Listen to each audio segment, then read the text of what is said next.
Hi friends, ഇന്ന് സനിയ എഴുതിയിരിക്കുന്നൊരു മെയിലിൽ madam, എൻ്റെ പേര് സനിയ, യഥാർത്ഥ പേരല്ല. ഞാനിപ്പോൾ ഡിഗ്രി അവസാന വർഷം പഠിക്കുന്നു. ഒരു സ്പെഷ്യൽ ഡിഗ്രി കോഴ്സാണ് പഠിക്കുന്നത്. അത് ഇവിടെ മാത്രമേ ഉള്ളൂ. സിറ്റിയിൽ ഞങ്ങൾ താമസിക്കുന്നത് ലേഡീസ് ഹോസ്റ്റലിലാണ്. ഞങ്ങളുടെ കോളേജിന് ഹോസ്റ്റലല്ല. കാരണം അവിടെ താമസിച്ച് കഴിഞ്ഞാൽ റാഗിങ്ങും മറ്റും കാണും. അതുകൊണ്ട് ഞങ്ങൾ 5-6 കൂട്ടുകാരികൾ 2-3 മാസം കഴിഞ്ഞപ്പോഴേക്കും വേറൊരിടത്തേക്ക് ചേക്കേറാൻ തീരുമാനിച്ചു. അങ്ങനെയാണ് ഞങ്ങളൊരു ലേഡീസ് ഹോസ്റ്റലിലേക്ക് വന്നത്. ഇവിടെ ഒരു വീടാണ്. താഴെ മുകളിലുമായിട്ട് കുറച്ചധികം പേർ താമസിക്കുന്നുണ്ട്. ഉദ്യോഗസ്ഥരും സ്റ്റുഡൻസും ഒക്കെ ഉണ്ട്. പക്ഷേ കുറച്ച് പോഷായിട്ടുള്ളതാണ്. നല്ല പണം കൊടുക്കണം. വീട്ടുകാരോട് പറഞ്ഞു കഴിഞ്ഞപ്പോൾ വീട്ടുകാർക്ക് അതിൽ വലിയ താല്പര്യം ഉണ്ടായിരുന്നില്ല. എൻ്റെ കൂട്ടുകാരി എന്നേക്കാൾ സാമ്പത്തിക നിലയുള്ളവളാണ്. അപ്പോൾ അവൾ പറഞ്ഞു, കുഴപ്പമില്ലടി, ഞാൻ അഡ്ജസ്റ്റ് ചെയ്യാമെന്ന്. വീട്ടിൽ ഒത്തിരി വഴക്ക് പറഞ്ഞു. എന്തിനാണ് ഹോസ്റ്റലിൽ നിന്ന് മാറുന്നത്? ഫുഡും താമസം ഉണ്ടായിരുന്നു ഇത്രയും കുറഞ്ഞ ഒരു നിരക്കിൽ. പക്ഷേ നീയൊക്കെ പൈസ ചിലവാക്കാൻ വേണ്ടിയിട്ടല്ലേ ഇങ്ങനെ ഹോസ്റ്റലിൽ മാറിയത്? ഇവിടെ പണം അച്ചടിക്കുന്ന മെഷീനൊന്നുമില്ല എന്നൊക്കെ പറഞ്ഞ് എപ്പോഴും വഴക്കുണ്ടാക്കുമായിരുന്നു. പക്ഷേ അവിടെ ചെന്ന് കഴിഞ്ഞപ്പോഴേക്കും ഞങ്ങളുടെ ജീവിതം വളരെ നന്നായിരുന്നു. നല്ല സ്വാതന്ത്ര്യമുണ്ട്. 10 മണി വരെയാണെങ്കിലും കറങ്ങി നടക്കാം. ഇനിയിപ്പോൾ സ്പെഷ്യൽ പെർമിഷൻ വാങ്ങിച്ച് സിനിമയൊക്കെ കാണാൻ പോകാം. ഹോസ്റ്റലിലാണെങ്കിൽ ഇത് വല്ലതും നടക്കുമോ? ചുരുക്കം പറഞ്ഞാൽ ഞങ്ങൾക്ക് നല്ല സ്വാതന്ത്ര്യമായി, നല്ല രസവും. പക്ഷേ പണത്തിൻ്റെ ചിലവ് ഏറി വന്നു. എൻ്റെ കൂട്ടുകാരിക്ക് എന്നെ സപ്പോർട്ട് ചെയ്യാൻ പറ്റുന്നുണ്ടായിരുന്നു. പക്ഷേ എങ്കിലും അവൾക്കും അധിക ബാധ്യതയായി. ഞങ്ങളുടെ ഇഷ്ടങ്ങളും ഞങ്ങളുടെ ഭക്ഷണങ്ങളും ഒക്കെ ചിലവ് കൂട്ടി മാഡം. ചുരുക്കം പറഞ്ഞാൽ ഞങ്ങൾ രണ്ടുപേരും വല്ലാത്ത അവസ്ഥയിലായി. ഞങ്ങളുടെ കൂടെ വന്ന മറ്റു പെൺകുട്ടികൾ വേറെ ഗ്യാങ്ങായി മാറി. കാര്യം അവർ ശരിക്കും സമ്പന്ന പുത്രിമാരായിരുന്നു. ഞങ്ങൾക്ക് അത്രയും സമ്പത്തൊന്നുമില്ല. ആ ഒരു അന്തരം ഞങ്ങളെ രണ്ടുപേരെയും ഒന്നിച്ചടുപ്പിച്ചു. പക്ഷേ അവരുടെ കൂട്ടത്തിൽ പോകാനൊരു മടി. കാരണം അത്രയും പണമില്ല. ഞങ്ങൾ രണ്ടുപേരും കൂടി കൂലങ്കഷമായി ചിന്തിച്ചു. ആ സമയത്താണ് ചില അഫയേഴ്സൊക്കെ ഞങ്ങൾക്ക് വന്നു തുടങ്ങിയത്. പലരും ഞങ്ങളോട് കൊഞ്ചാനും കുഴയാനും വന്നു. പക്ഷേ അതൊക്കെ അവസാനം മടുപ്പിലാണ് കലാശിച്ചത്. ഇങ്ങനെ പോയി കഴിഞ്ഞപ്പോഴേക്കും അവൾ എന്നോട് പറഞ്ഞു, എടി, നമുക്ക് ചിലവ് ചെയ്യണമെങ്കിൽ, നമ്മളെ കൊണ്ടു നടക്കണമെങ്കിൽ റിച്ചായ പണമുള്ള ഏതെങ്കിലും പുരുഷന്മാർ വേണം. എങ്കിൽ മാത്രമേ നമുക്ക് സ്മൂത്തായിട്ട് കാര്യങ്ങൾ കൊണ്ടുപോകാൻ പറ്റുകയുള്ളൂ. ഇപ്പോൾ നമ്മളെപ്പോലെ തന്നെ സ്ട്രഗിൾ ചെയ്യുന്ന സ്റ്റുഡൻസാണ് നമ്മളെ പ്രേമിക്കാൻ വന്നത്. അപ്പോൾ ശരിയാകില്ല. ഒന്നുകിൽ നമ്മൾ പണം നോക്കി പ്രേമിക്കണം. എങ്കിൽ മാത്രമേ നമുക്കിവിടെ പിടിച്ചു നിൽക്കാൻ പറ്റുകയുള്ളൂ, നന്നായി മുന്നോട്ട് പോകാനും പറ്റൂ എന്ന് അവൾ പറഞ്ഞു. അത് നല്ലൊരു ഐഡിയയാണ്. പക്ഷേ ഈ വരുന്നവരിൽ പണക്കാരാണോ അല്ലയോ എന്നെങ്ങനെ തിരിച്ചറിയാൻ പറ്റും? എന്തായാലും അവൾക്കാണ് ആദ്യം ഒരു ലൈൻ എത്തത്. അവൾ എന്നേക്കാൾ എക്സ്പ്രസീവാണ്, എന്തും തുറന്നു പറയും. പക്ഷേ ആ ചെക്കൻ പ്രേമിച്ച് 2 ആഴ്ച കഴിയുന്നതിന് മുമ്പേ അവളോട് പറഞ്ഞു, പ്രേമിക്കുകയാണ്, നിന്നെയും കൊണ്ട് നടക്കുകയാണ്. അപ്പോൾ ദിവ്യമായ പ്രണയമൊന്നും അവന് അത്ര താല്പര്യമില്ല. മറ്റു പല ബെനിഫിറ്റുകളും വേണമെന്ന് പറഞ്ഞു. അവൾ എന്നോടൊന്ന് തുറന്നു പറഞ്ഞു. ഞാൻ പറഞ്ഞു, സഹകരണം വേണമെന്നുണ്ടെങ്കിൽ നല്ല ക്യാഷും വേണം. അല്ലാതെ പ്രേമം തുടങ്ങുമ്പോൾ തന്നെ അവൻ പറഞ്ഞത് അവന് മറ്റു പലതും വേണമെന്നാണ്. അങ്ങനെ സഹകരിച്ച് നടന്നിട്ട് അവസാനം അവൻ കൈ വീശിപ്പോകും. പിന്നെ വേറൊരു കല്യാണം അവനും കഴിക്കും, നീയും കഴിക്കും. അപ്പോൾ എന്താ കഥ? എന്തായാലും ഒരു കാര്യം എനിക്ക് മനസ്സിലായിടി, ഒരുത്തനും എന്തെങ്കിലും കാണാതെ നമുക്ക് വേണ്ടി പണം ചിലവഴിക്കില്ല. അല്ലെങ്കിൽ ഏതെങ്കിലും മന്ദബുദ്ധികൾ വരണം. അപ്പോൾ അവൾ പറഞ്ഞു, കറക്റ്റാണ്. അങ്ങനെയാണെങ്കിൽ എന്തിനാണ് ഈ പ്രേമിക്കാൻ പോകുന്നത്? നമ്മളോട് താല്പര്യം കാണിച്ചു വരുന്ന ആൾക്കാരോട് അഡ്ജസ്റ്റ്മെൻറ്റ്, അതിന് പകരം നമുക്ക് നല്ല ക്യാഷും കിട്ടണം എന്ന് പറഞ്ഞാൽ പോരെ? അലടി, അങ്ങനെ പറഞ്ഞു കഴിയുമ്പോഴേക്കും നമ്മളുടെ വില താഴ്ന്നു പോകില്ലേ? നമുക്ക് ഒന്നും അറിയില്ല. നമ്മൾ നല്ല കുലീന കുടുംബത്തിലെ പെൺകുട്ടികളാണ്. നമ്മളെ പ്രേമിക്കാൻ വരുന്നു. അവർ നമുക്ക് വേണ്ടി സ്നേഹവും എല്ലാം ചിലവഴിക്കുന്നു. അതിൻ്റെ കൂട്ടത്തിൽ നമ്മളും സഹചരീകരിക്കുന്നു. അങ്ങനെയാണെങ്കിൽ മാത്രമേ പ്രേമത്തിന് വാല്യുള്ളൂ. അവന്മാരും കള്ളന്മാരാണ്, നമ്മളും കള്ളന്മാരാണ്. പക്ഷേ യഥാർത്ഥത്തിൽ ബിസിനസ് മെൻറ്റാലിറ്റിയാണ് തുറന്നു പറഞ്ഞു കഴിഞ്ഞാൽ അവന്മാർക്ക് ഇൻട്രസ്റ്റ് പോകും. അതുകൊണ്ട് നീ ശീലാവതിയായി മുന്നോട്ട് പോയാൽ മതിയെന്നാണ് എൻ്റെ അഭിപ്രായം എന്ന് പറഞ്ഞു കഴിഞ്ഞപ്പോഴേക്കും അവളെൻ്റെ തോളിൽ തട്ടി. സാധാരണ എല്ലാ ഐഡിയയും ഞാനാണ് പറഞ്ഞത്. ഇവിടെ നീ പറഞ്ഞതാണ് ശരി, കറക്റ്റ്. നീയാണ് മോളെ ശീലാവതി. ഇനിയിപ്പോൾ വരുന്നവൻ്റെ അടുത്ത് ഞാൻ ശീലാവതിയായി നിൽക്കും. അങ്ങനെ അവൾ ആദ്യത്തെ കാമുകനെ ഉപേക്ഷിച്ചു. 2ാമത് വന്ന പയ്യൻ റിച്ചായിരുന്നു. അവൻ്റെ കൂടെ കാറിൽ അവൾ കറങ്ങി നടക്കും. അവരെന്തെങ്കിലും പറയുമ്പോഴേക്കും അവൾ, ഓക്കെ, നിൻ്റെ ഇഷ്ടം പോലെ, നീ എന്നെ വിവാഹം കഴിക്കുമോ എന്നൊക്കെ ചോദിക്കും. അവന് പ്രോമിസ് ചെയ്യും വിവാഹം കഴിക്കാമെന്ന്. അപ്പോൾ അവൾ പറയും, എനിക്ക് വീട്ടിൽ ഒത്തിരി പ്രോബ്ലംസ് ഉണ്ട്, എൻ്റെ ഫീസ് പോലും എനിക്ക് അടയ്ക്കാൻ പറ്റുന്നില്ല എന്നൊക്കെ പറഞ്ഞ് സെൻറ്റി ഇറക്കും. അപ്പോൾ അവൻ പറയും, നിനക്ക് എത്ര വേണമെങ്കിലും പൈസ ഞാൻ ഇട്ട് തരാമെന്ന്. അങ്ങനെ പൈസ മേടിക്കും. അതിന് ഫലമായിട്ട് തിയേറ്ററിൽ പോകണം, പാർക്കിൽ പോകണം, കാറിൽ കയറിയിരിക്കണം, അത്യാവശ്യം അങ്ങോട്ടും ഇങ്ങോട്ടും തഴുകുകയും മെഴുകുകയും ഒക്കെ ചെയ്യണം. പിന്നെ അത് മാത്രമല്ല പരസ്പരം ഒരു സഹായമൊക്കെ ഉണ്ടായിരുന്നു. അതിൻ്റെ രണ്ടാം ഘട്ടമായി കഴിയുമ്പോഴേക്കും അവളുടെ കാമുകൻ അവളെ വേറൊരിടത്തേക്ക് വിളിച്ചു. അവൾ പോവുകയും ചെയ്തു. പക്ഷേ മാഡം, അവിടെ വെച്ച് അവർ അങ്ങോട്ടും ഇങ്ങോട്ടും എല്ലാം കൈമാറി. പക്ഷേ അതിൻ്റെ പേരിൽ വലിയ പണമൊന്നും അവൻ കൊടുത്തില്ല. പ്രേമമാണല്ലോ, ബിസിനസ്സാണെന്ന് പറഞ്ഞ് ഇറങ്ങി തിരിച്ചെന്ന് പറഞ്ഞാലും അവളുടെ മനസ്സിൽ പ്രേമം കുടിയേറി. കുറേ നാൾ കഴിഞ്ഞപ്പോഴേക്കും അവൻ വിട്ടുപോവുകയും ചെയ്തു. അവൾക്ക് മനസ്സിലായി എല്ലാം ഒരു മുഖംമൂടിയാണ്. ഇവൾ വിചാരിച്ചത് എന്താണ്, അവിടെ നടന്നതെന്താണ്, ഒരു ഗുണവുമില്ല. അവസാനം അവൾക്ക് ഉണ്ടായിരുന്നെല്ലാം പോവുകയും ചെയ്തു. അതിൻ്റെ പേരിൽ ഒരു ദിവസം മോങ്ങി. അപ്പം ഞാൻ പറഞ്ഞു, എടി, ഞാനും ഇതേപോലെ ആയിരുന്നെങ്കിൽ നമുക്ക് രണ്ടുപേർക്കും സെയിം അവസ്ഥ ഉണ്ടായേനെയും. ഭാഗ്യത്തിന് എന്നെ പ്രേമിക്കാൻ അങ്ങനെ ഒരുത്തിന് വന്നില്ല. അപ്പോൾ അവൾ എന്നോട് പറഞ്ഞു, മോളെ, സ്ട്രാറ്റജി മാറ്റി പിടിക്കണം. ഇങ്ങനെ പ്രേമം മണ്ണാങ്കട്ടെ ഒന്നും ആകരുത്. നമ്മൾ ആദ്യമേ വിചാരിച്ചതാണ്, പക്ഷേ എങ്കിലും അത് നടപ്പിലാക്കാൻ നമുക്ക് പറ്റിയില്ല. എന്താടി ചെയ്യുന്നത്? ശരിക്കും ചില പെണ്ണുങ്ങളൊക്കെ ഇല്ലേ, നമ്മൾ കാണുന്നില്ലേ, അതുപോലെ അങ്ങ് പോയാലോ എന്നൊക്കെ അവളിനോട് ചോദിച്ചു. നമുക്ക് നല്ലൊരു റേറ്റ് പറയാം എന്നൊക്കെയാണ് ഇവൾ പറയുന്നത്. ഞാൻ പറഞ്ഞു, അത് ഭയങ്കര റിസ്ക് ആയിരിക്കുമെന്നും. ഇങ്ങനെ ഞങ്ങൾ സംസാരിച്ചുകൊണ്ടിരിക്കുകയാണ്. അതൊരു പാർക്കാണ്. തൊട്ടപ്പുറത്ത് ഒരു മൂലയിൽ ഒരു സ്ത്രീ ഇരിപ്പുണ്ട്. അവർ ഞങ്ങളെ ശ്രദ്ധിക്കുന്നുണ്ട്. ഒരു ബാഗൊക്കെ പിടിച്ച് അത്യാവശ്യം വെളുത്ത് 10-38 വയസ്സുള്ളൊരു സ്ത്രീയാണ്. അവർ ഇത്തിരി കഴിഞ്ഞപ്പോഴേക്കും ഞങ്ങളുടെ അടുത്ത് വന്നിരുന്നു. മക്കളെ, നിങ്ങൾ രണ്ടുപേരും പുതുതായിട്ട് ഫീൽഡിൽ ഇറങ്ങിയതാണോ എന്ന് ചോദിച്ചു. ആ ചോദ്യം കേട്ട് ഞങ്ങൾ ഞെട്ടിപ്പോയി. ചേച്ചി എന്താ അങ്ങനെ ചോദിച്ചേ എന്ന് ചോദിച്ചു കഴിഞ്ഞപ്പോഴേക്കും ചേച്ചി പറഞ്ഞു, അല്ല, നിങ്ങൾ രണ്ടുപേരും കൂടെ ഇരുന്ന് ആണുങ്ങളെന്നും റേറ്റെന്നും ഒക്കെ പറഞ്ഞു കേട്ടപ്പോൾ ഞാൻ ചോദിച്ചതാണ്. ഞാൻ ഇവിടെ വന്നിരിക്കുന്നത് എന്തിനാണെന്ന് എൻ്റെ ബാഗും ഒരുക്കമൊക്കെ കണ്ടു കഴിഞ്ഞപ്പോൾ മക്കൾക്ക് മനസ്സിലായി കാണുമല്ലോ. ഞാനിത് 25-ാമത്തെ വയസ്സിൽ മുതൽ തുടങ്ങിയതാണ്. നിങ്ങൾ എന്നേക്കാൾ കൊച്ചു പിള്ളേരാണ്. അപ്പോൾ നിങ്ങൾ ഇതിനിറങ്ങിത്തിരിക്കുന്നത് കണ്ട് ഞാൻ ഒന്ന് ചോദിക്കാൻ വന്നതാണ്. ഇതിനകത്ത് ഒത്തിരി റിസ്ക് ഉണ്ട്. എനിക്ക് ഭർത്താവുമില്ല, കുട്ടികളുമില്ല, എല്ലാം ഉണ്ടായിരുന്നു, ഇപ്പോൾ ആരുമില്ല എന്നുള്ള അവസ്ഥയിലാണ്. മോളെ, ഇതിലൊക്കെ ഇറങ്ങിക്കഴിഞ്ഞു കഴിഞ്ഞാൽ കടലിൽ കായം കലക്കിയതുപോലെയാണ്. പിന്നെ നമ്മളെ കാണാൻ കിട്ടില്ല. നമ്മളിതിൽ അലഞ്ഞു തിരിഞ്ഞ് അലിഞ്ഞു ചേരും എന്ന് പറഞ്ഞു. ചേച്ചി, അതൊന്നുമല്ല ഞങ്ങൾ പറഞ്ഞെന്ന്. ഒന്നും പറയണ്ട, എനിക്ക് മനസ്സിലായി. അപ്പോൾ എൻ്റെ കൂട്ടുകാർ പറഞ്ഞു, ചേച്ചി, ഞങ്ങൾ ഫീൽഡിലേക്കൊന്നും ഇറങ്ങിയിട്ടില്ല, പക്ഷേ ഞങ്ങളുടെ ചില അവസ്ഥയുണ്ട് എന്ന് പറഞ്ഞ് അവൾ ഞങ്ങൾ വന്നത് മുതലുള്ള കാര്യങ്ങൾ അവരോട് വിശദീകരിച്ചു. അത് കേട്ട് കഴിഞ്ഞപ്പോഴേക്കും അവർ പൊട്ടിച്ചിരിച്ചു. അല്ലെങ്കിലും പോക്കറ്റ് മണി ഉണ്ടാക്കാൻ വേണ്ടിയാണല്ലോ പല പെണ്ണുങ്ങളും ഇതിലേക്ക് ഇറങ്ങുന്നത്. പക്ഷേ ചെറിയ ചെറിയ പണം കിട്ടുകയും ചെയ്യും. അവസാനം വില വീഡിയോയും വന്ന് അവരുടെ പേര് ചീത്തയാകുകയും ചെയ്യും. വേറെ ഏതെങ്കിലും ഗ്രൂപ്പുകളിൽ കയറി കുരുങ്ങുകയും ചെയ്യും. പിന്നീട് അവരുടെ ജീവിതം കുളമാകുകയും ചെയ്യും. അതുകൊണ്ട് എനിക്ക് പറയാനുള്ളൊരു കാര്യം ഞാൻ പറയാം മക്കളെ, പ്രേമിച്ച് ചെറുപ്പക്കാരുടെ കൂടെ ഇങ്ങനെ നടക്കുന്നത് ഒരു ഗുണവുമില്ല. 40 വയസ്സിന് മുകളിലുള്ള ആൾക്കാരാണ് ഏറ്റവും സ്യൂട്ടബിൾ. അതായത് വലിയ വലിയ ബിസിനസ്സുകാർ, ഉദ്യോഗസ്ഥരൊക്കെ കല്യാണം കഴിഞ്ഞിട്ട് 10-15 വർഷമൊക്കെ ആയി കഴിയുമ്പോഴേക്കും എല്ലാവർക്കും ഒരു മടുപ്പായിരിക്കും.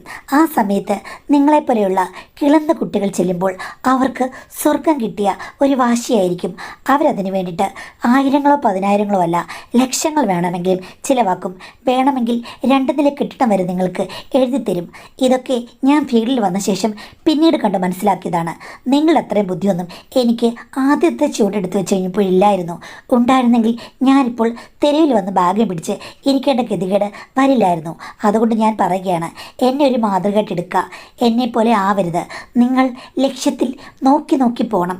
കാരണം വെറും പണം സമ്പാദിച്ച് ഇപ്പോഴത്തെ കാര്യങ്ങൾ മാത്രം നടത്തിയാൽ പോരാ. നിങ്ങൾ കൂടുതൽ കൂടുതൽ ഉയരങ്ങളിലേക്ക് പോകണം. ആനമുടി വരെ നിങ്ങൾ കയറി ഇറങ്ങണം. പിന്നെ ചെറുപ്പക്കാരുടെ കൂടെ കറങ്ങി നടന്നു കഴിഞ്ഞാൽ ഒന്നുമില്ല, അന്നത്തേടം കഴിഞ്ഞു പോകും. അല്ലാതെ ഒരു ഗുണവുമില്ലെന്ന് പറഞ്ഞല്ലോ. അതുകൊണ്ട് നിങ്ങൾ കൂടുതൽ പ്രായമുള്ള ആൾക്കാരെ നോക്കി കണ്ടുപിടിക്കൂ. അതിലൊത്തിരി ഗുണങ്ങളുണ്ട്. അവർ നിങ്ങൾക്ക് കൂടുതൽ വില തരും. അതുമാത്രമല്ല, കൂടുതൽ സ്നേഹം കിട്ടും, വാത്സല്യം കിട്ടും. പിന്നെ അതുമാത്രമല്ല, അവർ നിങ്ങളെ വഞ്ചിക്കാൻ ശ്രമിക്കില്ല. കാര്യം കൂടുതൽ പേർക്കും ഭാര്യ മക്കളൊക്കെ കാണും. അവർക്കൊരു പേടി കാണും. അതുകൊണ്ട് തന്നെ വലിയ കുഴപ്പങ്ങളൊന്നും ഉണ്ടാക്കിയില്ല. പിന്നെ അതുമാത്രമല്ല, പലർക്കും നല്ല പൊസിഷൻസൊക്കെ കാണും. ബിസിനസ്സുകാരോ രാഷ്ട്രീയത്തിലുള്ളവരോ സിനിമയിലുള്ളവരോ അല്ലെങ്കിൽ പല ഉയർന്ന ഫീൽഡുകളിലുള്ളവരായിരിക്കും. എന്തായാലും അതുവഴി നിങ്ങൾക്ക് വേറെയും നല്ല കോണ്ടാക്റ്റ് ഉണ്ടാക്കാൻ പറ്റും.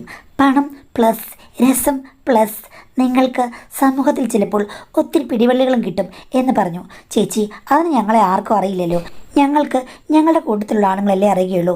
അതുകൊണ്ടാണ്, അല്ലെങ്കിൽ ഞങ്ങളെ സമീപിക്കുന്ന ആൾക്കാരെ അറിയുകയുള്ളൂ. അപ്പോൾ ചേച്ചി പറഞ്ഞു, നിങ്ങളൊന്നുകൊണ്ട് വിഷമിക്കണ്ട, ഞാനാണെങ്കിൽ നല്ലൊരാളെ കണക്ട് ചെയ്ത് തരാം. 40 മുതൽ 65 വയസ്സ് വരെയുള്ള ആൾക്കാരെ വരെ മാനേജ് ചെയ്യേണ്ടി വരും. പക്ഷേ നിങ്ങൾ ചോദിക്കുന്നത് കിട്ടും എന്ന് പറഞ്ഞു. ചേച്ചി, അതൊക്കെ ശരിയാകുമോ എന്ന് അവൾ ചോദിച്ചു കഴിഞ്ഞപ്പോഴേക്കും ചേച്ചി പറഞ്ഞു, അതാണ് ഏറ്റവും ശരി. കാര്യം അവർക്ക് വലിയ വലിയ കാര്യങ്ങളൊന്നും വേണ്ട മോളെ. അത്യാവശ്യം മോളൊന്ന് ഉറങ്ങി തുള്ളണം. പിന്നെ ചിലപ്പോൾ കൈകൾ കൊണ്ടും ഉപകാരം ഉണ്ടായിക്കഴിഞ്ഞു കഴിഞ്ഞാൽ അവർ ചിലപ്പോൾ പ്രീതിപ്പെട്ട് കഴിഞ്ഞാലില്ലേ വാരി വാരി തരും. പിന്നെ ഞാൻ ചില കാര്യങ്ങൾ പറയാം. ഞാനിപ്പോൾ പരിചയപ്പെടുത്തുന്ന ആളുണ്ട്. പുള്ളി വിളിക്കുമ്പോൾ പുള്ളി ഇങ്ങനെയുള്ള ആൾക്കാരെ കണക്ട് ചെയ്ത് തരും. ആ സമയത്തില്ലേ, ഒരു കാര്യം നിങ്ങളെപ്പോഴും ശ്രദ്ധിക്കുക. നിങ്ങൾ എല്ലാവരും വിളിക്കുമ്പോൾ ആദ്യമാണ് ഇതുവരെ ഒരനുഭവം ഉണ്ടായിട്ടില്ലെന്ന് പറയണം. അതേപോലെ നാണം എപ്പോഴും ഭാവിക്കണം. എല്ലാത്തിലും ഇത്തിരി പേടിയും ഇതൊക്കെ കാണിക്കണം, നാണമൊക്കെ കാണിക്കണം. അത് കഴിഞ്ഞ് പതുക്കെ അവർ എന്തെങ്കിലുമൊക്കെ മുന്നോട്ട് നീങ്ങുമ്പോൾ നിങ്ങൾ കൂടെ ചെറുതായിട്ട് പതുക്കെ ഒന്നും അറിയില്ല എന്ന രീതിയിൽ നീങ്ങാവൂ. ഇനിയിപ്പോൾ ആവേശം കയറി ആവശ്യമില്ലാത്ത കാര്യങ്ങൾ ഒന്നും കാണിക്കരുത്. അങ്ങനെ ആയിക്കഴിഞ്ഞ് കഴിഞ്ഞാൽ നിങ്ങൾക്ക് എക്സ്പീരിയൻസ് ഉണ്ടെന്ന് മനസ്സിലാക്കും. അങ്ങനെയല്ല, നിങ്ങൾ ഇപ്പോൾ വിടർന്ന് താമരപ്പൂവുകളാണെന്നുള്ള രീതിയിൽ ഭാവിക്കണം. ചേച്ചി, അങ്ങനെ ആയിക്കഴിഞ്ഞാൽ 1, 2, 3, 10 കഴിയുമ്പോഴേക്കും താമരപ്പൂവ് താമരക്കളം പോലെ ആകില്ലേ എന്ന് ചോദിച്ചു കഴിഞ്ഞപ്പോഴേക്കും ചേച്ചി പറഞ്ഞു, അതിനൊന്നും കാര്യമൊന്നുമില്ല. ഈ വരുന്നവർക്ക് ആറ്റിറ്റ്യൂഡാണ് വേണ്ടത്, ഒന്നും അറിയില്ലെന്ന്. അവന് പിന്നെ ബാക്കി കാര്യങ്ങളൊന്നും ശ്രദ്ധിക്കില്ല. ആണുങ്ങളൊക്കെ കൂടുതലും പൊട്ടന്മാരാണ്. അവർക്ക് ചെറിയ പെണ്ണുങ്ങളെ കാണുമ്പോഴേക്കും അയ്യോ എന്തോ ദേവകന്യകയാണ് കിട്ടിയല്ലോ എന്നുള്ള ആ ഒരു ആറ്റിറ്റ്യൂഡ് മാത്രമേ ഉള്ളൂ. നിങ്ങളും അതുപോലെ ഒന്നും അറിയില്ല. അയ്യോ ചേട്ടാ, ഇപ്പോഴാണ് കാണുന്നത്, ഒന്നും അറിഞ്ഞിട്ടേയില്ല, ഞാൻ കണ്ടിട്ടേയില്ല, കണ്ടപ്പോൾ ഞാൻ ഞെട്ടിപ്പോയി എന്നുള്ള രീതിയിൽ മോളെ പെരുമാറണം എന്ന് പറഞ്ഞ് അവർ ഞങ്ങളെ 2 പേരെയും അവിടെ വെച്ച് സ്റ്റഡി ക്ലാസ് എടുത്തു. യോ, ഈ സ്ത്രീ അപാര ബുദ്ധിമുട്ട് തന്നെ.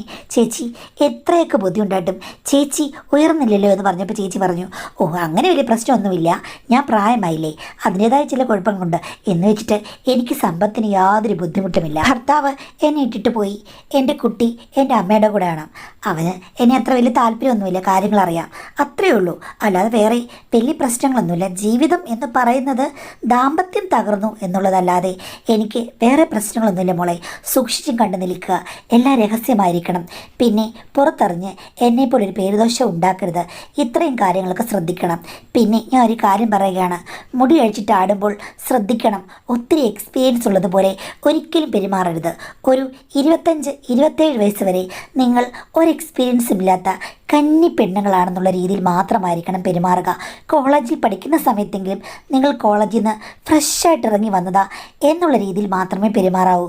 ഓരോരുത്തരും നിങ്ങൾക്ക് പുതിയ പുതിയ ആളുകളായിരിക്കണം. ഇപ്പോൾ ഞാൻ കണക്ട് ചെയ്തിരുന്ന ആ ചേട്ടനില്ലേ, അങ്ങേർക്കും ഈ ഒരു രീതി തന്നെയാണ്. കാര്യം ഒരാൾക്ക് ഒരാളെ അറിയില്ല, എല്ലാം പുതിയ പുതിയ ആൾക്കാരാണ്. അതുകൊണ്ട് ഓരോരുത്തരുടെ അടുത്ത് ചെല്ലുമ്പോഴും നിങ്ങൾ അന്നേരം ഇറങ്ങി വന്ന ആൾക്കാരാണ്, നിങ്ങൾക്കൊന്നും അറിയില്ല. അവർ പറയുന്നത് പോലെ എന്തൊക്കെയോ അനുസരിക്കുന്നു എന്നുള്ള രീതിയിലാകുമ്പോഴേക്കും അവർക്കൊരു ത്രില്ലായിരിക്കും. അങ്ങനെ നിങ്ങൾക്ക് ചോദിക്കുന്ന പണം കിട്ടും. നിങ്ങളെ വെച്ച് അങ്ങേര് പണമുണ്ടാക്കും, അങ്ങേരെ വെച്ച് നിങ്ങൾ പണമുണ്ടാക്കും എന്ന് പറഞ്ഞു. ഇതൊക്കെ കേട്ട് കഴിഞ്ഞപ്പോഴേക്കും ഞങ്ങൾ 2 പേരും കൂടെ ആ ചേച്ചിയുടെ നമ്പർ വാങ്ങിച്ചു. ചേച്ചി, ഇന്ന് രാത്രി മുഴുവൻ ആലോചിച്ചിട്ട് നാളെ പറഞ്ഞാൽ മതി എന്ന് ചോദിച്ചു. ചേച്ചി പറഞ്ഞു, നിങ്ങൾ ആലോചിച്ചിട്ട് മാത്രം ഇറങ്ങിയാൽ മതി, അല്ലാതെ എടുത്ത് ചാടണ്ട എന്ന് പറഞ്ഞു. എന്തായാലും അന്ന് രാത്രി മുഴുവൻ ഞങ്ങൾ 2 പേരും കൂടെ അതിന് ചർച്ചയായിരുന്നു. അവിടെ പറഞ്ഞു, എടീ, കളവന്മാരാണെങ്കിലും പ്രായം കൂടിയ ആൾക്കാരാണെങ്കിലും അവരൊക്കെ നല്ല വീറും വാശിയും കരുത്തുള്ളവരല്ലേ. ആ ചേച്ചി പറഞ്ഞത് എനിക്കത്ര വിശ്വാസമായിട്ടില്ല. പണം കിട്ടുമെന്ന് പറഞ്ഞത് കറക്റ്റാണ്. കാര്യം പ്രായം കൂടുതലായിരിക്കും പണം തരുന്നത്. പക്ഷേ വീറും വാശിയും ചെറുപ്പക്കാർക്ക് മാത്രമല്ല പ്രായമുള്ളവർക്കും നന്നായിട്ടുണ്ട്. കിളവന്മാർക്കാടി ഇളക്കം കൂടുതൽ എന്നവൾ പറഞ്ഞു. അങ്ങനെയൊക്കെയുണ്ടോ? പിന്നെ കണ്ടിട്ടില്ലേ വീഡിയോയിലൊക്കെ ആണെങ്കിലും ചെറുപ്പക്കാരേക്കാൾ കൂടുതൽ ഊർജ്ജമുള്ളത് ഇത്തിരി പ്രായമുള്ളവർക്കല്ലേ, 40സിലൊക്കെ ഉള്ളവർക്ക് എന്നവൾ പറഞ്ഞു. ഞാൻ പറഞ്ഞു, എനിക്കറിയില്ല, നമ്മളുടെ സൂത്രവാക്യങ്ങളൊന്നും ഈ ഫീൽഡിൽ ഫലിക്കും തോന്നുന്നില്ല. എന്തായാലും ചേച്ചി പറഞ്ഞതുപോലെ നമുക്ക് ഒന്ന് സ്റ്റാർട്ട് ചെയ്ത് നോക്കാമെന്ന് പറഞ്ഞു. പിറ്റേന്ന് ചേച്ചിയെ വിളിച്ചിട്ട് മറ്റേ ചേട്ടൻ്റെ നമ്പർ വാങ്ങിച്ചു. അദ്ദേഹം ഞങ്ങളെ കാണാൻ വേണ്ടിയിട്ട് പാർക്കിൽ തന്നെ വന്നു. 1 മണിക്കൂറോളം സംസാരിച്ചു. അപ്പോൾ ഞങ്ങളുടെ കഥ ചോദിച്ചു. ഞാൻ പറഞ്ഞു ഇവൾക്കൊരു കാമുകനുണ്ടായിരുന്നു, ഇവൾക്ക് കുറച്ച് എക്സ്പീരിയൻസ് ഉണ്ട്. ഞാനാണെങ്കിൽ അങ്ങനെയില്ല എന്ന് പറഞ്ഞു കഴിഞ്ഞപ്പോഴേക്കും അയാൾ പറഞ്ഞു, ഒരു കാര്യം ചെയ്യാം, എങ്കിൽ ഞാൻ ആളുകളെ സെലക്ട് ചെയ്ത് കാണിക്കാം, നിങ്ങൾക്ക് ആ രീതിയിൽ അഡ്ജസ്റ്റ് ചെയ്യാൻ പറ്റും. കാര്യം ഇവൾക്ക് എക്സ്പീരിയൻസ് ഉണ്ട്, അതുകൊണ്ട് അവളുടെ രീതിക്കുള്ള ആൾക്കാരെയൊക്കെ മാനേജ് ചെയ്യാൻ പറ്റും. മോൾക്കെന്ന് പറയുമ്പോഴേക്കും ആദ്യമായിട്ടല്ലേ, അത് പറ്റില്ല. അതുകൊണ്ട് കുറഞ്ഞ പാവപ്പെട്ട നല്ല സോഫ്റ്റായിട്ടുള്ള ആൾക്കാരെ ഞാൻ അറേഞ്ച് ചെയ്യാമെന്ന് പറഞ്ഞു. ഞാൻ പറഞ്ഞു ചേട്ടന് കോടി പുണ്യം കിട്ടുമെന്ന്. അപ്പോൾ ചേട്ടൻ മൊബൈലിൽ ചില ആൾക്കാരുടെ ഫോട്ടോ എന്നെ കാണിച്ചു. ഞാൻ പറഞ്ഞു ചേട്ടാ ഇങ്ങനെ കണ്ടപ്പോൾ എനിക്ക് തോന്നുമെന്ന്. അതെ, ഒരു രാഷ്ട്രീയക്കാരാണ്, പാവമാണ്, ഇത്തിരി കുടിക്കും, കുടിച്ചു കഴിഞ്ഞാൽ പുള്ളി രാഷ്ട്രീയം പറയില്ല, സെൻറ്റിമെൻറ്റ്സേ പറയുകയുള്ളൂ. മോളോട് ഭയങ്കര സ്നേഹമായിരിക്കും. പിന്നെ വേറൊരു കാര്യമുണ്ട്, വലിയ കഴിവൊന്നുമില്ല, അതുകൊണ്ട് മോൾക്ക് തുടക്കത്തിൽ ഉപകരിക്കും. തുടക്കത്തിൽ വളരെ മിനിമലായിട്ടുള്ള പ്രശ്നങ്ങൾ മാത്രമേ പുള്ളി സൃഷ്ടിക്കുകയുള്ളൂ. അതായിരിക്കും മോൾക്ക് നല്ലത്. അതിന് പകരം വേറൊരാളെ ഞാൻ സെലക്ട് ചെയ്ത് തന്നു കഴിഞ്ഞാൽ, അല്ലെങ്കിൽ ഈ ഫോട്ടോയിൽ ഇല്ലാത്ത ഒരാളെ പറഞ്ഞു വിട്ട് കഴിഞ്ഞാലില്ലേ വലിയ പ്രശ്നമാണ്. കാര്യം അവരൊക്കെ സൂപ്പർ ഫാസ്റ്റ് പോലെയാണ്. മോൾക്ക് ശരിക്കും ഊട്ടിയിലെ മൗണ്ടൻ ട്രെയിൻ പോലെ വളരെ സ്ലോയായി, വളരെ പതുക്കെ അങ്ങനെ സ്വഭാവമുള്ള ഒരാളെ മതി എന്ന് പറഞ്ഞു. ഞാൻ പറഞ്ഞു ചേട്ടൻ്റെ ഇഷ്ടം പോലെയെന്ന്. അങ്ങനെയാണ് ആ ചേട്ടൻ പറഞ്ഞ ദിവസം ഞാൻ ഒരു ഹോട്ടലിലെ റൂമിലേക്ക് ചെന്നത്. എന്നെ ഈ ഫോട്ടോയിൽ കാണിച്ച രാഷ്ട്രീയ നേതാവായിരുന്നു. അദ്ദേഹം എന്നോട് 2 പെഗ് ഒഴിച്ചു കൊടുക്കാൻ പറഞ്ഞു. ഞാൻ ഒഴിച്ചു കൊടുത്തു. പക്ഷേ അത് കഴിഞ്ഞ ശേഷം പുള്ളി എന്നോട് ഭയങ്കര സെൻറ്റിമെൻറ്റ്സ് ആയിരുന്നു. പുള്ളിക്ക് രാഷ്ട്രീയപരമായുള്ള സംഘർഷങ്ങളും മറ്റു കാര്യങ്ങളും, ഭാര്യയുടെ നിസ്സഹകരണം, പിന്നെ അദ്ദേഹത്തിന് പ്രഷറോ BP അതുണ്ട്, അതുകൊണ്ടുള്ള കുഴപ്പമുണ്ട്. അതുകൊണ്ട് മോളെ ഒരു ജെല്ലുണ്ട്, ആ ജെല്ല് കൊണ്ട് ഒരു മസാജ് വേണം എന്ന് പറഞ്ഞു. ഞാൻ പറഞ്ഞു എനിക്കൊന്നും അറിയില്ല സാറിന്, അതൊക്കെ ഞാൻ പഠിപ്പിക്കാമെന്ന് പറഞ്ഞ് അയാൾ മസാജ് ചെയ്യാൻ പറഞ്ഞു. എനിക്ക് സത്യം പറഞ്ഞാൽ അത്ര ഇഷ്ടമൊന്നും ആയിരുന്നില്ല. എങ്കിലും ഞാൻ മസാജ് ചെയ്തു, ക്രീമിട്ട്. അത് കഴിഞ്ഞ ശേഷമാണ് അദ്ദേഹം റെഡിയായി വന്നത്. പക്ഷേ ആ മസാജ് കൊണ്ടും ക്രീം കൊണ്ടും വലിയ ഗുണമൊന്നുമില്ല. പുള്ളി ഓർത്തത് പുള്ളി എക്സ്പ്രസ് പോലെ പാഞ്ഞു പോകുന്നതാണ്. പക്ഷേ എന്താ ഗുണം? ഒന്നുമില്ല. വന്നു കണ്ടു കീഴടക്കി എന്ന് പറഞ്ഞതുപോലെ എല്ലാം പെട്ടെന്ന് കഴിഞ്ഞു. എനിക്കാണെങ്കിൽ ഒന്നും തോന്നിയില്ല എന്നുള്ളതാണ്. പക്ഷേ 1 മണിക്കൂർ കൂടി എന്നെ വെയിറ്റ് ചെയ്യിപ്പിച്ചു. അത് കഴിഞ്ഞിട്ടും പിന്നെയും വന്നു കണ്ടു കീഴടക്കി. എന്തായാലും ചുരുക്കം പറഞ്ഞു കഴിഞ്ഞാൽ എനിക്കന്ന് കിട്ടിയത് 50,000 രൂപ. അത് വാങ്ങി ഇറങ്ങുമ്പോൾ ഞാൻ വളരെ സന്തോഷവതിയായിരുന്നു. സുരക്ഷാ കാര്യങ്ങളെല്ലാം ഉണ്ടായിരുന്നത് കൊണ്ട് പേടിക്കാനുമില്ല. പക്ഷേ എൻ്റെ കൂട്ടുകാരി അന്നൊരു അപ്പോയിൻമെൻറ്റ് കഴിഞ്ഞ് തിരിച്ചു വന്നു കഴിഞ്ഞപ്പോഴേക്കും അവൾ പറഞ്ഞു, എടീ അങ്ങേരെ എന്നെ ഒരു പുലിയുടെ മടയിലേക്കാണ് കയറ്റി വിട്ടത്, നോക്കടി എന്ത് ചെയ്യാനാണ്, പുറം പള്ളിപ്പുറമായി എന്ന് പറഞ്ഞ് അവൾ കരയുകയായിരുന്നു. ഞാൻ ചോദിച്ചു നിനക്കെന്താ അത്ര ബുദ്ധിമുട്ടാണോ എന്ന്. ഞാൻ ആസ്വദിച്ചു. പക്ഷേ എല്ലാം കഴിഞ്ഞപ്പോഴല്ലേ മോളെ അതിൻ്റെ ഭീകരത മനസ്സിലായത് എന്ന് പറഞ്ഞു. പിന്നീട് ഞാനത് എക്സാം ചെയ്ത് നോക്കി കഴിഞ്ഞപ്പോഴേക്കും വല്ല പഞ്ചർ കടയിൽ നിന്നും ആളെ വിളിക്കണമെന്ന് തോന്നിപ്പോയി. ഞാനപ്പോൾ എന്ത് ചെയ്യണമെന്നറിയാതെ ആ ചേച്ചിയെ വിളിച്ചു. ചേച്ചി പറഞ്ഞു, നിങ്ങളൊരു കാര്യം ചെയ്യൂ, മുറിവെണ്ണ വളരെ നല്ലതാണ്, മുറിവെണ്ണ മോളൊന്ന് തേച്ച് കൊടുക്കുമെന്ന് പറഞ്ഞു. ഞാൻ പറഞ്ഞു ചേച്ചി ഇത് എണ്ണയല്ലേ, ഒരു പ്രശ്നമില്ല മോളെ, എല്ലാം ഭേദമാകുമെന്ന് പറഞ്ഞു. അങ്ങനെ ചേച്ചി പറഞ്ഞ മുറിവെണ്ണ പ്രയോഗം വളരെ നന്നായിരുന്നു. എനിക്ക് 2 ദിവസം കഴിഞ്ഞപ്പോഴും അപ്പോയിൻമെൻ്റ് ഉണ്ടായിരുന്നു. അത് വേറൊരാൾ ഭാര്യയൊക്കെ ഉണ്ട്. പക്ഷെ അവരുമായിട്ട് ഒട്ടും മനപ്പൊരുത്തമില്ല. പണം നോക്കി കല്യാണം കഴിച്ചതാണ്. അയാളുടെ കുറേ സെൻറ്റി വർത്തമാനങ്ങളൊക്കെ ഞാൻ കേട്ടു. എന്നിട്ട് അയാൾ എന്നോട് പറഞ്ഞു അയാളെ പ്രേമിക്കുന്നുവെന്ന് ഞാൻ പറയണമെന്ന്. ഞാനപ്പോൾ എനിക്കൊന്നും അറിയില്ല, എങ്കിലും സാറിനെ ഞാൻ പ്രേമിക്കുന്നു എന്ന് പറഞ്ഞു. അത് കഴിഞ്ഞ ശേഷം അയാൾ പറഞ്ഞു, മോളെ ഞാൻ കല്യാണം കഴിക്കുകയാണ്, ഇന്നാണ് നമ്മുടെ മധുവിധു എന്ന് ആലോചിച്ചാൽ മതി എന്ന് പറഞ്ഞിട്ട് എന്തൊക്കെയോ കാട്ടിക്കുട്ടി. ചുമ്മാതല്ല അയാളുടെ ഭാര്യ, എന്തോ ഇനി ഭാര്യയോടൊക്കെ പോകും, ഒരു കഴിവില്ലാത്തൊരു മനുഷ്യൻ എന്ന് ഞാൻ ഓർത്തു. എന്തായാലും ചുരുക്കം പറഞ്ഞു കഴിഞ്ഞാൽ അന്നും കിട്ടി നല്ലൊരു തുക. പിന്നെ എനിക്കൊരു കാര്യം മനസ്സിലായി, ബലഹീനതയുള്ള ആൾക്കാർക്ക് പലപ്പോഴും പല ആവശ്യങ്ങളുമുണ്ട്. അതിന് കൂട്ടുനിന്ന് കഴിഞ്ഞാൽ വലിയ കേടുപാടുകളില്ലാതെ ഇഷ്ടംപോലെ പണം പോക്കറ്റിലാക്കാം. ആ ചേട്ടനും അതുതന്നെയാണ് പറഞ്ഞത്.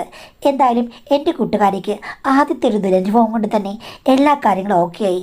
പിന്നീട് അവൾ ഏത് മലയും കയറും എന്നുള്ള അവസ്ഥയായി. പിന്നെ ഞങ്ങൾ 2 പേരും കൂടി ഇപ്പോൾ ഇത്രയും കാലം മാഡം എണ്ണമില്ല, അതെനിക്ക് പറയാനും പറ്റില്ല. പക്ഷേ ചെറുപ്പത്തിലെ ഞങ്ങൾ 2 പേരും ലക്ഷപ്രഭുക്കളാണ് എന്ന് പറഞ്ഞാൽ മാഡം വിശ്വസിക്കുന്ന എനിക്കറിയാം. അങ്ങനെയാണ് മാഡം കണക്കറ്റ പണം ഞങ്ങൾ രണ്ടുപേരുടെയും അക്കൗണ്ടിലുണ്ട്. ചില സമയത്ത് ഓർക്കും എന്തിനായിരുന്നു ശ്രമിച്ചത്, പക്ഷേ ഞങ്ങൾ വിചാരിച്ചതിനേക്കാൾ കൂടുതൽ സക്സസ്സുമായി. എങ്കിലും ഞങ്ങൾക്ക് രണ്ടുപേർക്കും ഇപ്പോൾ പറയാനുള്ളൊരു കാര്യമുണ്ട്. ഞങ്ങൾക്ക് ആരോടും സ്നേഹമോ പ്രേമമോ ഒന്നുമില്ല മാഡം. ഒരു കുടുംബം ഉണ്ടാക്കണമെന്ന് തോന്നുന്നില്ല. ആരെങ്കിലും ആണുങ്ങൾ നമ്മളെ പ്രേമപൂർവ്വം നോക്കിക്കഴിഞ്ഞാലും വേറെന്തെങ്കിലും രീതിയിലുള്ള ബിസിനസ് ഭാവങ്ങളാണ് മുഖത്ത് വരുന്നത്. അല്ലാതെ ഒരു കുടുംബം, കുട്ടികൾ ഇങ്ങനെയുള്ള കാര്യങ്ങൾക്കൊന്നും മനസ്സിൽ ഇടമില്ല. ഇങ്ങനെ പോയി കഴിഞ്ഞാൽ മാനസിക നില വേറെ രീതിയിലാകുമെന്ന് എനിക്ക് തോന്നുന്നു മാഡം. വീട്ടുകാരാണെങ്കിൽ എന്തായാലും ഒരാളെ കൊണ്ട് കെട്ടിക്കും. ആ സമയത്ത് അവരോട് ചെയ്യുന്ന ഒരു ദ്രോഹമല്ലേ മാഡം? ശരിക്കും ഒരു യന്ത്രത്തിൻ്റെ പോലെതാണ് ഞങ്ങളുടെ മനസ്സ്. അതാണ് ഇവിടെ പ്രശ്നം എന്നാണ് പറഞ്ഞിരിക്കുന്നത്. അപ്പോൾ ശരിയാണ്, ശരിക്കും പണം ഉണ്ടാക്കാൻ വേണ്ടി യാന്ത്രികമായി നമ്മളൊരു കാര്യത്തിലേക്ക് ഇറങ്ങി തിരിച്ചു കഴിഞ്ഞാൽ നമ്മളുടെ മനസ്സിൽ ശരിക്കും സ്നേഹം, പ്രേമം, ആ ഒരു മൃദുല വികാരങ്ങളൊക്കെ എന്താകും? അതൊക്കെ അങ്ങ് പോകും. എല്ലാം വേഷം കെട്ടലുകൾ മാത്രമാകും. കാര്യം അവരോട് പറഞ്ഞത് മൊത്തം കള്ളത്തരമാണ്. അവിടെ അടുത്ത് ചെന്ന് കഴിയുമ്പോഴേക്കും അഭിനയിക്കുന്നതും കള്ളത്തരങ്ങളാണ്. അപ്പം പറഞ്ഞ് സ്വയം വിശ്വസിപ്പിച്ചിട്ട് എന്താ ചെയ്യുക?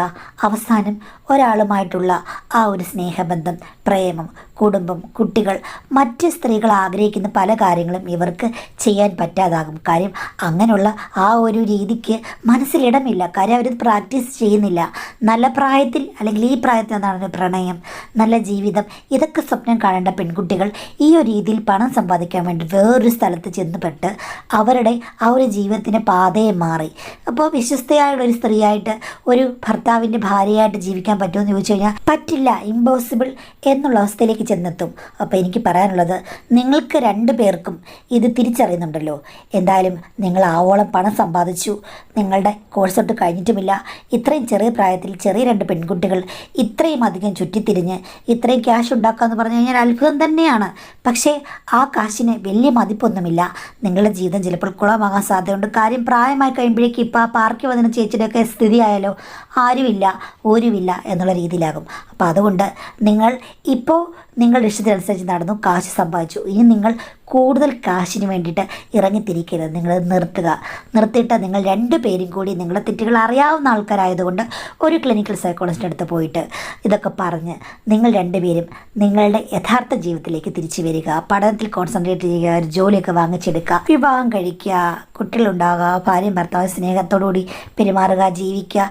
ഇങ്ങനെയൊക്കെയുള്ള ജീവിതം ആഗ്രഹമുണ്ടെങ്കിൽ അതിലേക്ക് വരാൻ വേണ്ടി, തിരിച്ചു വരാൻ വേണ്ടിയിട്ട് നിങ്ങളിപ്പോൾ തന്നെ സ്റ്റോപ്പ് ചെയ്തിട്ട് ഒരു കൗൺസിലിംഗ് ഒക്കെ എടുത്ത് നല്ല രീതിയിലേക്ക് പോകുക. ഇനി അതല്ല, അതിൽ പ്രശ്നമൊന്നുമില്ല, ഇങ്ങനെ നടക്കാനാണെങ്കിലും അത് നിങ്ങളുടെ റിസ്ക്കാണ്. പക്ഷേ അത് നിങ്ങൾക്ക് ചിലപ്പോൾ ഒത്തിരി പ്രത്യാഘാതങ്ങൾ ഉണ്ടാക്കിയേക്കാം. ഇത്രയും ചെറിയ കുട്ടികൾ പഠിക്കാൻ വിട്ട് കഴിഞ്ഞപ്പോൾ ഇങ്ങനെ ആയെന്ന് വീട്ടുകാർക്ക് അറിയില്ലല്ലോ. അപ്പം അതുകൊണ്ട് പാഴായി പോകാതെ നിങ്ങൾ നല്ല വഴിക്ക് വന്ന് നല്ല രീതിയിൽ ജീവിക്കാൻ ശ്രമിക്കുക. അങ്ങനെ ചെയ്യണമെന്നാണ് എൻ്റെ അഭിപ്രായം. ആവശ്യത്തോളം പണമായ സ്ഥിതിക്ക് നിങ്ങൾ ഇനിയൊരു കൗൺസിലിങ്ങിനൊക്കെ പോയിട്ട് തിരുത്തുക, അല്ലെങ്കിൽ സ്ട്രോങ് ആയി ഡിസിഷൻ എടുത്തതിൽ നിന്ന് പിന്മാറുക. അത് ചെയ്യണം, എങ്കിൽ മാത്രമേ ഗുണമുള്ളൂ. അല്ലാതെ വെറുതെ ചിന്തിച്ചിരുന്നിട്ടോ ഞാൻ വായിട്ട് അലച്ചിട്ടോ ഒരു കാര്യം ഇവിടെയില്ല.